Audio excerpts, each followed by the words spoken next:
Hello guys, සුබ දවසක් කියලා පිළිගන්නවා මගේ අලුත් වීඩියෝ එකකට. මේ වීඩියෝ එකෙන් කියන්න තියෙන්නේ CSS පිළිබඳව පොඩි ටියුටෝරියල් එකක්. ඉතින් ඇත්තටම CSS කියන්නේ මොකක්ද කියලා මම මේ වීඩියෝ කතා කරන්න බලාපොරොත්තු වෙනවා. එහෙනම් අපි යන් වීඩියෝ එකට. ඉතින් ඇත්තටම අපි HTML use කරලා ස්ට්‍රක්චර් එක මේ අපි ස්ක්‍රීන් එකේ පේනවා වගේ අපේ ඇඟේ ඇටසැකිල්ල වගේ හදාගත්ත HTML වලට ස්කින් එකේ කියන අපේ හැම වගේ HTML ලස්සන කරලා ලස්සන output එකක් දෙන්න ගොඩක් use වෙන්නේ CSS. ඊට පස්සේ JavaScript වලින් animations දාන්න වගේ ඒ වලට ඇත්තටම මේ JavaScript වගේ වලින් අපි animations ඒවා දානවා. ඉතින් ඇත්තටම CSS වලින් CSS වලින් අපි Photoshop Illustrator වගේ වලින් වගේ ලස්සනට edit කරනවා වගේ අපිට ඒ තරම් ලස්සනට next level edit කරගන්න බැරි වුණොත් අපේ website එක ගොඩක් ලස්සනට ලස්සන output එකක් දෙන්න හදා ගන්න පුළුවන්. ඉතින් ඇත්තටම මේ CSS වලින් කරන්නේ මොකද්ද? frameworks හදන එක.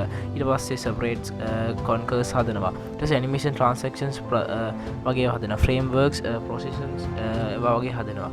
ඉතින් ඒ වගේ style controlling වගේ ලස්සන දේවල් දාලා අපි වෙබ්සයිට් එක විතරක් නෙමෙයි වෙබ්සයිට් නෙමෙයි අපි හදන ඕනම දෙයක් HTML use කරලා හදන ස්ට්‍රක්චර් ඕනම දෙයක් ලස්සන කරගන්න මේ CSS භාවිතාව වෙනවා.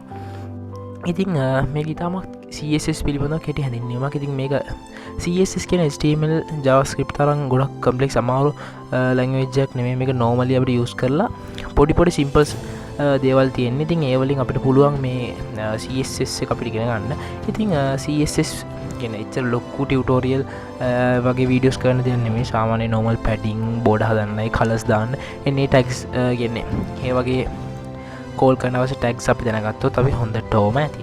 ඉතින් අනිවාර්යයෙන්ම channel එක subscribe කරන්න. CSS පිළිබඳ වැඩි විස්තර වීඩියෝ දෙකක් තුනක් විතර මම ගේන්න බලාපොරොත්තු වෙනවා. ඊට අමතරව වෙබ්සයිට් එකක් හදන්න ඒ වගේ වලට අවශ්‍ය HTML code CSS code මම මගේ channel එකෙන් videos ඉදිරි ඉස්සරහට ගෙන ඉතින් අනිවාර්යෙන් channel එක subscribe කරලා share කරලා 1k ගන්න support එකක් දෙන්න කියන එක මම අද වීඩියෝ එකෙන් සමු ගන්නවා. Thank you.